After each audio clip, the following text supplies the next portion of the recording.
how to activate your NCLC Microsoft 365 account using your smartphone or tablet. So ngayon sa ating screen ay makikita natin yung phone natin at ito yung steps na dapat natin gawin. Ang unang step ay pupunta tayo sa Google Play Store and then ida-download natin ang Microsoft Authenticator. So lagay lang natin sa search box yung Microsoft Authenticator.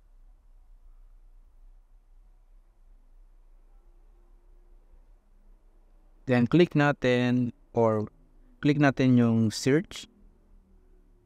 And then dito ay i-click natin yung Microsoft Authenticator install button. And then wait natin na ma-download siya and then ma-install siya sa ating smartphone.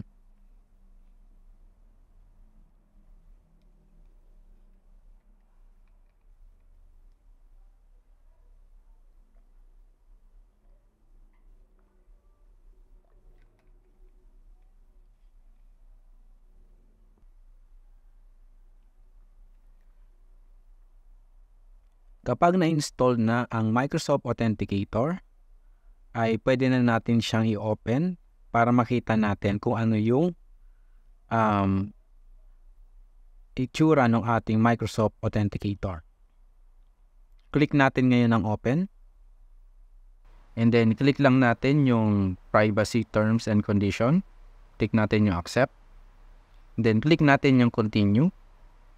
Okay, dito ang gagawin natin ay kiklik natin yung skip button yung nasa taas ng ating screen. Click natin yung skip. Mamaya ay papakita natin kung papaano gamitin ang Microsoft Authenticator pagkatapos ng iba pang mga i-install natin na mga applications. Kapag na-download na natin ang Microsoft Authenticator, ang susunod natin na i-download ay yung Microsoft 365. So, search natin sa Google Play Store yung Microsoft 365.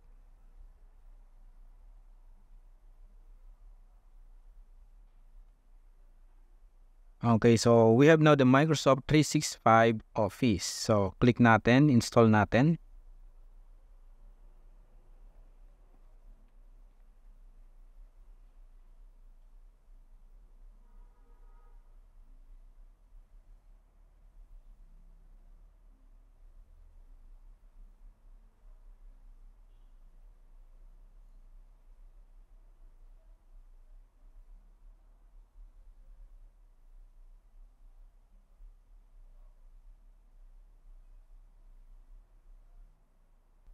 Kapag na-download na natin ang Microsoft 365, ay click natin yung open.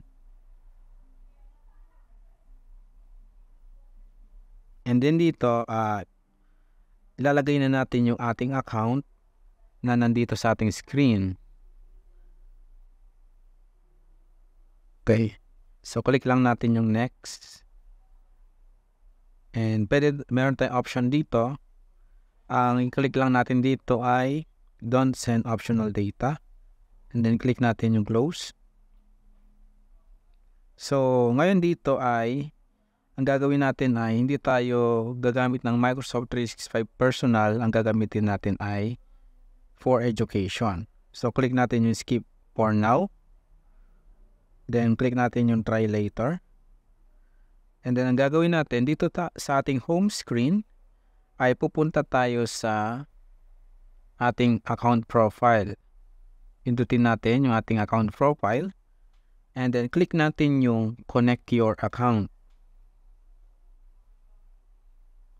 And then, dito na tayo magsa-sign in ng ating account. So, kukunin natin yung ating account sa ating email. So, dito sa ating screen ay makikita natin kaagad yung email natin. At kapag cellphone naman ang gamit natin, punta lang tayo sa email na gamit natin. For example, ang gamit natin ay Gmail. Pupunta tayo sa Gmail. Balik tayo ngayon sa sign-in screen ng Microsoft 365. So, dito sa sign-in screen ay kukunin na natin yung account natin sa ating Gmail account. So, punta tayo sa ating Gmail. So dito sa ating Gmail may nag-email sa atin, click natin. So ito yung user account na gagamitin natin. Okay? So ang mangyayari, pwede tayo dito sa sign in to Office 365, pipindutin natin to, or pwede nating directly na i-sign in dito yung ating account. Okay? So ngayon ang gagamitin natin ay dito sa Microsoft 365 application. Kopyahin natin yung ating email address. Then click natin yung sign in, paste natin yung ating email address. And then click natin yung next. And then wait natin na ma-connect yung ating Microsoft 365 account. So ilagay natin yung temporary password natin. Copy. Balik tayo sa application. Click natin yung paste. And then click natin yung sign in. So we will now update our password. Lagay natin ulit yung temporary password natin. And then gagawa na tayo ng bagong password. Kapag nailagay na natin yung ating bagong password, huwag natin kakalimutan na isulat ito or ilagay sa isang papel para at least hindi natin siya makalimutan. Then click natin tong sign in.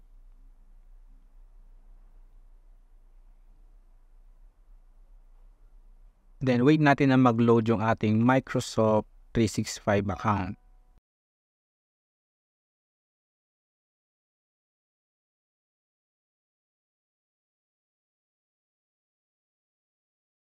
And then click natin yung close. Ayan, so ngayon ay nakapag-login na tayo sa ating account.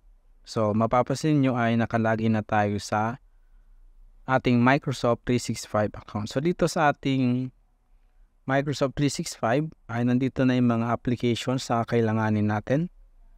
Yung ating PowerPoint, Excel. Ngayon naman ay pwede natin itong i-login ang ating Microsoft Teams. So pupunta lang tayo ulit sa Google Play Store.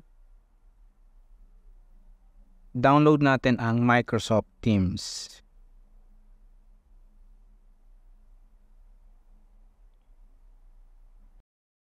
Install natin yung Microsoft Teams.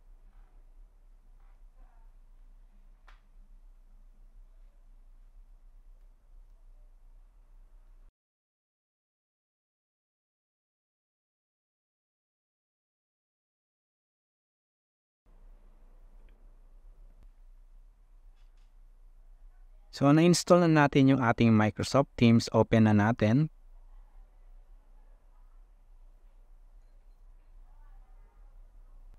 Na-download na natin ang Microsoft Teams. Click natin yung open. And then click natin yung get started. And then ilagay natin dito yung ating email address 12345 at nclc.edu.ph. Then click natin yung next.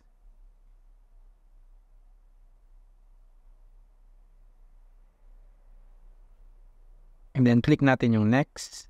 Next. Got it. Ayan. So, nakapasok na tayo sa ating account. Ayan. Okay.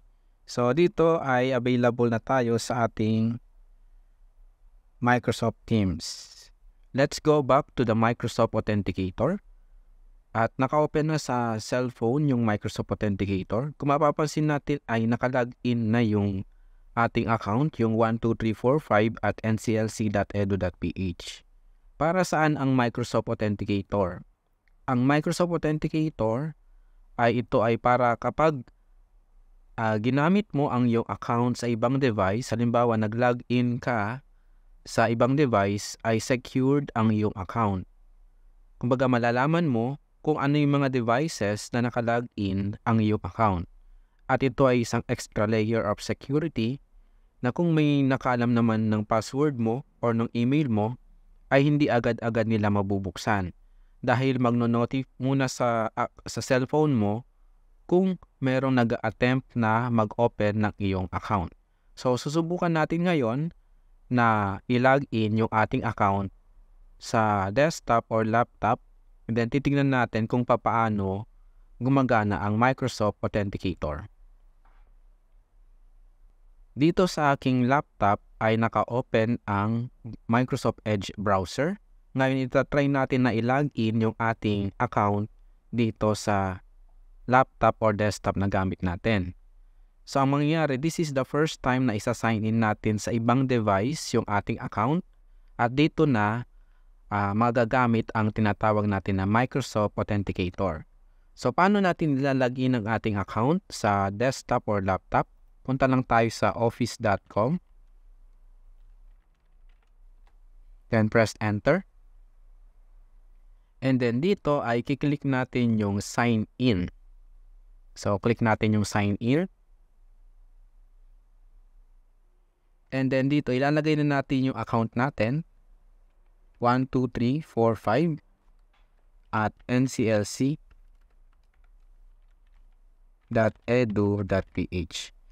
And then click natin yung next. And then dito ilalagay na natin yung password natin.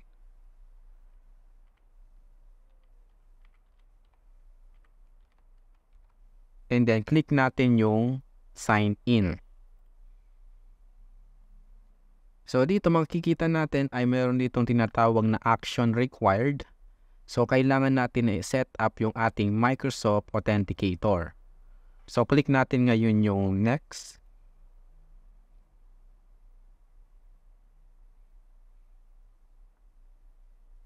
Close muna natin itong save password na ito.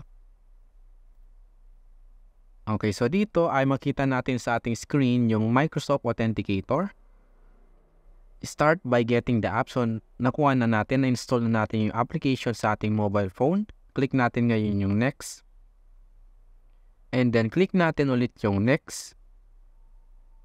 And then dito ay may option tayo to scan the QR code. Since ang ating mga smartphone naman ay may camera, ay gagamitin natin yung camera niya.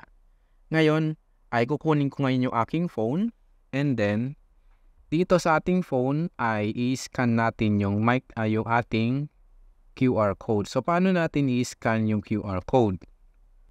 Dito sa ating phone ay i-scan na natin yung QR code. I-click lang natin yung plus sign sa taas ng ating screen. And then ilalagay natin yung work or school account. And then dito, i-click natin yung scan QR code.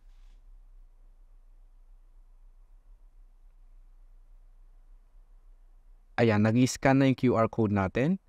So kapag ay nakalagay na ay account added successfully, pwede na nating i-click yung next naman sa ating desktop or laptop.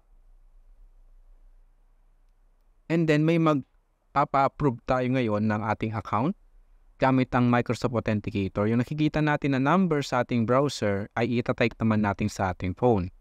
Ang nakikita nating number ay 79, ilagay natin 79, and then click natin yung yes. And then i-approve natin, gagamitin natin yung password ng ating phone. Then approve na yung ating account. So dito ay na-login na natin ang ating account sa ating browser. This is a one-time authentication. So once na i-login na natin yung account natin dito, ay hindi na natin ito uulitin. So notification approved. Click natin yung next. Okay, so Microsoft Authenticator app was successfully registered. So click natin yung done. And then dito ay may option tayo to stay signed in to this device. Since itong laptop na gamit ko ay sa akin, click natin yung yes. Ayan, so nandito na tayo sa dashboard ng ating Microsoft 365 for student ng NCLC. So click lang natin itong arrow, next, next, next. Dito ay makikita natin yung iba't ibang mga applications na kailanganin natin. Nandito yung Microsoft Outlook para sa mga school emails natin. Sa OneDrive para sa storage, provided tayo each with 1 terabyte of storage. Microsoft Word, Microsoft Excel, PowerPoint, OneNote, SharePoint, and Teams. So Microsoft Teams, ito yung gagamitin natin as a video conferencing tool para sa ating online class. Okay, so pwede na natin yan i-explore, pwede na natin gamitin at mag-create ng ating mga files or documents sa ating Microsoft account.